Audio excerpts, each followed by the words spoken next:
Hi guys, Vanessa here and welcome to my channel. Today I wanted to share with you one of my October TBRs. In the spirit of Halloween, I wanted to read a horror novel. And this is a big deal because I don't read horror novels. They scare the crap out of me. And I just have a really active imagination and I really like sleep. So I tend not to read them, but I thought, hey, in the spirit of Halloween, it's once a year, I will try to read one horror novel. So today we will be picking my horror novel together. Because I'm not an expert in this genre, I decided to poll my bookish friends from Facebook and Instagram and ask them, what is the most scariest book you have ever read? And I kind of took their answers and looked at what was the most recommended, and I wanted to share that with you today in case you were looking for a horrifying read yourself in October. And I have pulled 5 of the titles that I think are interesting or what that was most recommended, and I had put them in this bowl, so at the end I will be picking out one title for my October TBR. So I will share with you the title, the Goodreads rating, a little bit of the book, and what some other people had said about it, okay? So here we go. I just want to mention that Stephen King probably dominates this genre because most of the recommendations I got were by Stephen King. I actually haven't read anything by Stephen King, again, based because he is horror. So I tried to only put 2 Stephen King titles in this pool, but he was recommended often. All right, so the first recommendation was Pet Semetary by Stephen King, and it got a Goodreads rating of 3.97. And here is the plot. The road in front of Dr. Lewis Creed's rural Maine home frequently claims the lives of neighborhood pets. Lewis has recently moved from Chicago to Ludlow with his wife Rachel, their children, and pet cat. Near their house, local children have created a cemetery for the dogs and cats killed by the steady stream of transports on the busy highway. Okay, just that paragraph already kind of gives me the tingles because dead, scary animals sound horrifying. Deeper in the woods lies another graveyard, an ancient Indian burial ground whose sinister properties Lewis discovers when the family cat is killed. One reviewer, Carol, said, "What a horror of a read. King calls Pet Semetary his scariest book, and I can understand why. It is super creepy and super shocking where he takes the reader." Yeah. I really love animals and I think they're super cute. I have dogs and I can't imagine, dead animals, demonic animals. That already to me is very horrifying. All right, the second one is Stephen by Amy Cross, and it got a Goodreads rating of 3.9. Fresh from the convent, Beryl Seton accepts a position as a governess, I guess like maybe a nanny, for the Brooks family. When she arrives at the family remote house, however, she discovers that a terrible secret is waiting for her in the nursery.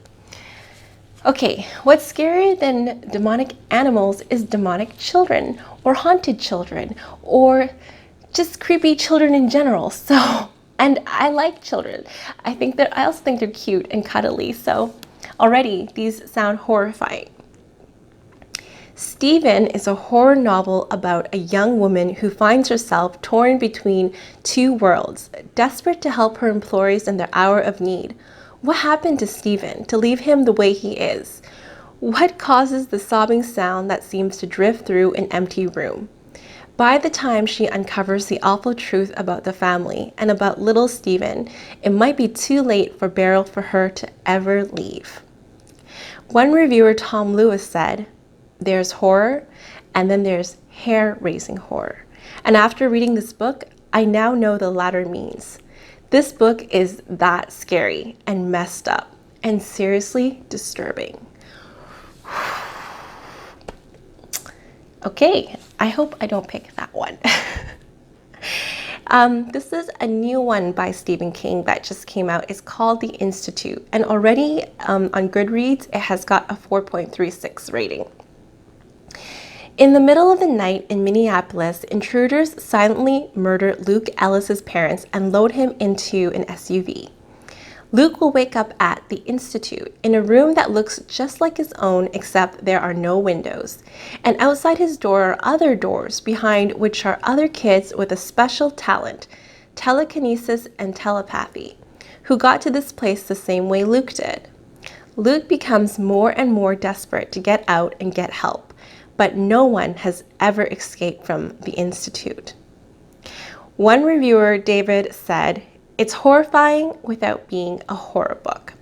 Okay, this one doesn't sound as bad as sinister.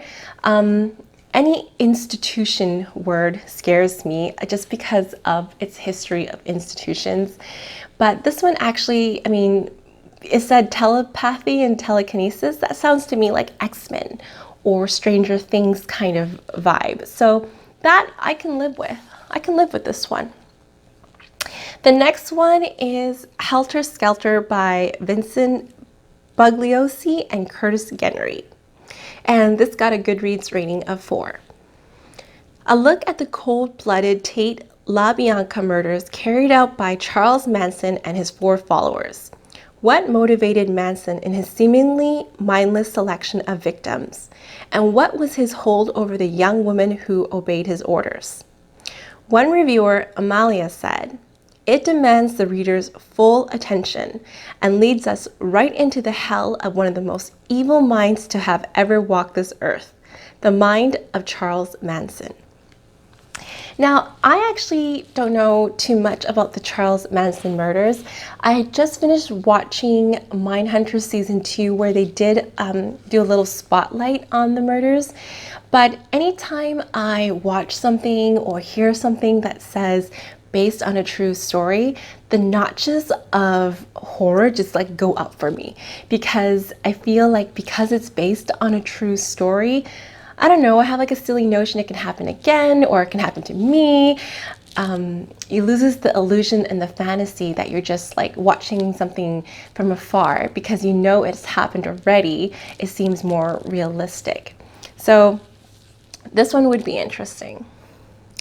And the last one is House of Leaves by Mark Daniel Lewinsky, and it had a Goodreads rating of 4. A young family moves into a small home on Ash Tree Lane where they discover something is terribly wrong. Their house is bigger on the inside than it is on the outside. Their little children wandered off, and their voices eerily began to return another story of creature darkness, of an ever-growing abscess behind a closet door, and of that unholy growl which soon would tear through their walls and consume all their dreams. One reviewer, Wayne, said, "When I got to the House of Leaves, I skimmed through the pages and immediately thought, oh hell no." Now, this one got mixed reviews. You know, some people said it was too psychedelic, too out there for them, and others completely loved it. And of course, that's what I love about books. It's just really different for each reader's experience and how we absorb the story. So this one would be interesting to read, but it sounds more like illusions versus horror, spiritual or gore. So I'm totally down with that too. But like I said, in the spirit of Halloween in October, I thought it would be a good idea to revisit this genre that I haven't read in so many years. The last time I actually read a horror novel that actually kept me up was VEEREADS by Colleen Hoover.